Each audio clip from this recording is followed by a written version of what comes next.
AUP is a one-of-a-kind place and they need one-of-a-kind people. And when you apply to the school, either as an undergrad or graduate student, you need to make it crystal clear in your application why you're the best fit for the school.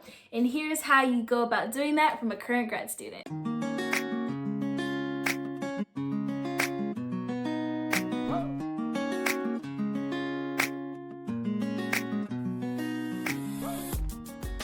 Hello, beautiful people. My name is Savannah Brenner. I go by Savvy C, and welcome to the Savvy C Scoop, a place where I talk about all things books, my life living in Paris, and travel.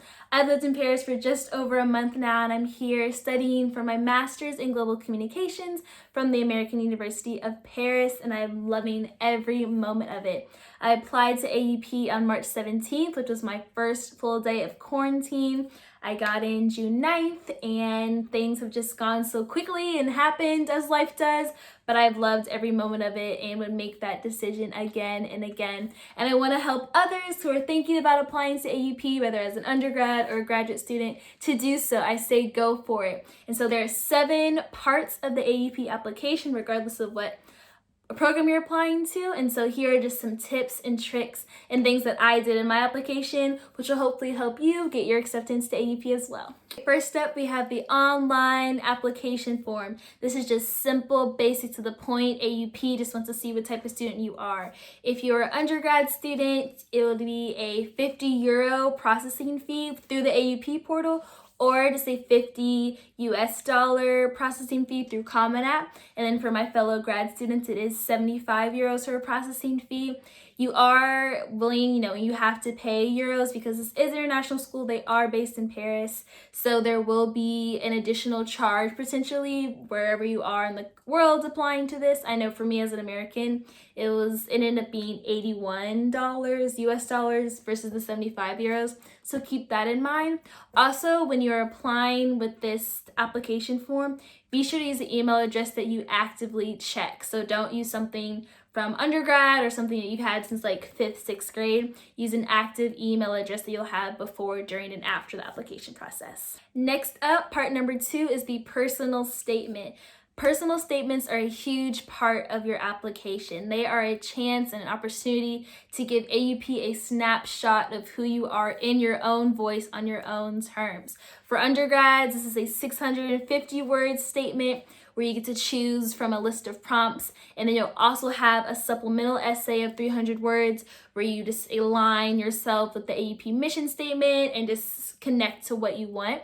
For my grad students, let me double check. It's 500-word, I should know I wrote it, a 500-word statement talking about your career objectives, why you want to apply to the program you are, and any relevant experience. The biggest thing I would say about personal statements, and let me know if you guys want a separate video on personal statements, is just explaining and making it clear to them what makes you stand out and where you're trying to go in the future needs AUP. You need AUP to be along that path to get where you're going, and just let them know and explain to them that their curriculum, the program, professors, Paris, whatever aspect in particular, or don't just say Paris, say something else than that, it will contribute to your success academically, personally, in a career sense, etc. I'd also say too, make sure you read it out loud, and then have someone who's not a family member or friend or someone who of close bias to you read it over, so that you make sure you just clearly get that message out as succinct and direct as possible. Number 3 is CV/resume/list of extracurricular activities, whatever you want to call it, showing AUP what you do outside of the classroom. So this is again where you show them a side of your personality, you give them more life to you, paint a fuller picture of who you are, just again outside of just being a number in a classroom, a name on a list, on a roster.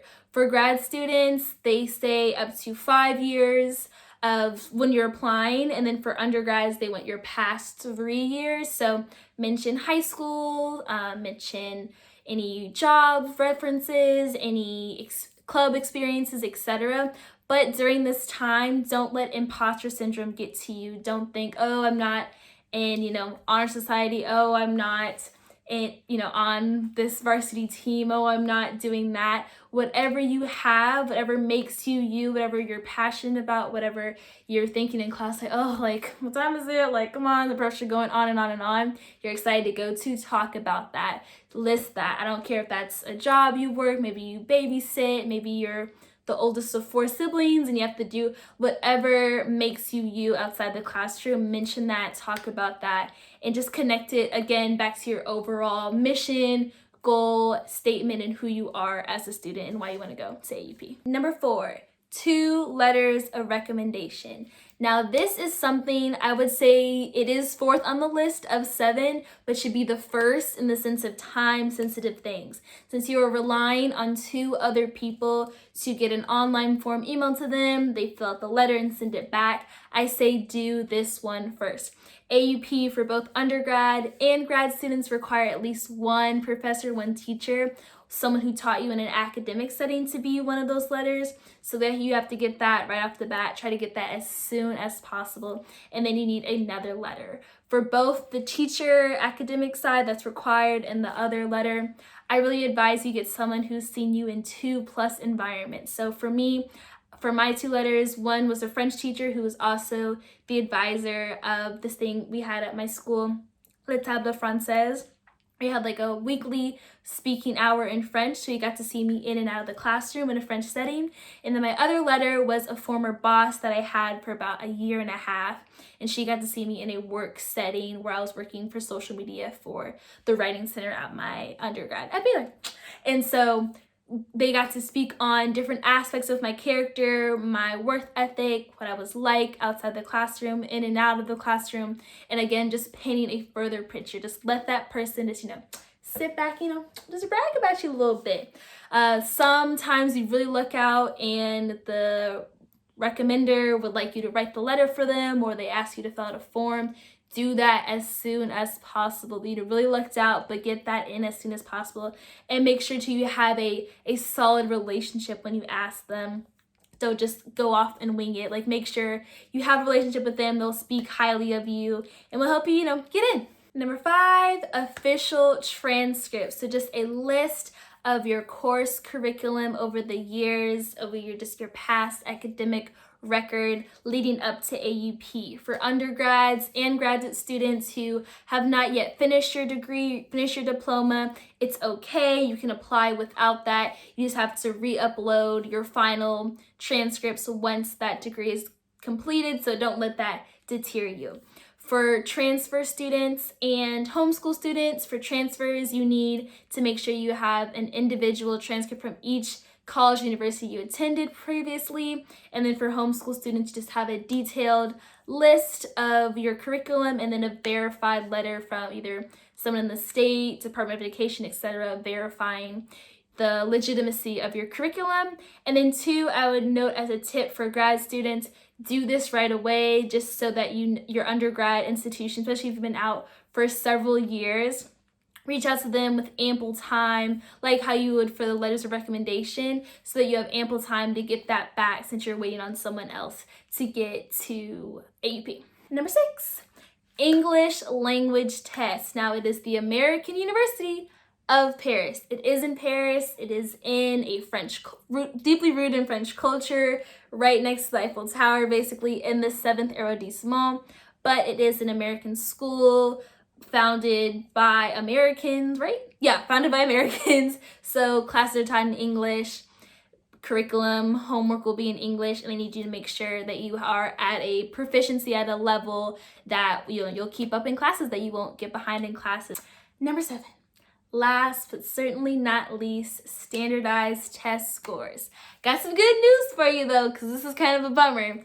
AUP is test optional. Woo-woo! I wish I had that when I applied to some of my schools for undergrad. I know it's becoming more and more popular, so that's good. I personally feel that, a standardized test score isn't the best mark of someone's intelligence or academic potential and abilities, but, it has to happen somehow. But if you aren't confident with your test scores, you're not the best with it, maybe you're not a good test taker, etc., have no fear. They accept them, but it's not the end all be all. So if you don't go for it, I would just strongly suggest And for undergrads I'm speaking to you right now, strongly suggest just having extra care and boosting on your other 6 aspects, or I guess maybe if you already have English, other 5 aspects of really just bringing your A game and just showing them and demonstrating to them your academic ability. They know that that's not the end all be all, but without that mark, if you will, it can kind of be difficult. So just keep that in mind. Speaking now to my fellow grad students, if you aren't, so there's 6 programs within the graduate school. I'm in the MAGC program, Global Communications. We're the only program that doesn't require standardized test scores. You feel me? And so all the other 5, they require it, or except for one. Hold on, let me double check my notes.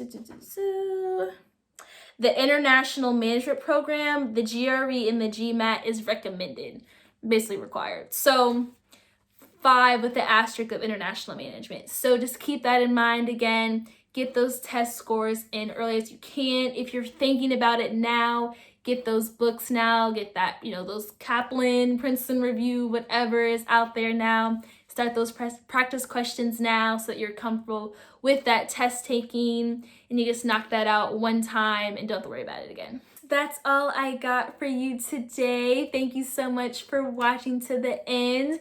If you clicked on this video, I know that even a little bit of you is curious and are interested in AUP and in applying to AUP, and I say go for it. I applied my first full day of quarantine, like I said, and 6 months later I was on a flight here, and I've been loving every moment of it. Studying in Paris, studying at AUP, being surrounded by such a global international community has been so transformative for me in the first in my academic career, and I know that it will help my career trajectory and my future in so many ways, seen and unseen. And I'm so thankful for this opportunity. So I really urge it for you as well watching. Hopefully these tips helped you with your application process. If you have any more questions for me, or you'd like me to go in depth about any aspect of the application in particular, let me know in the comments down below. Be sure to like and subscribe for more. And as always, I'm sending love to wherever you are in the world where you're watching this, and I will see you in the next one. Bye!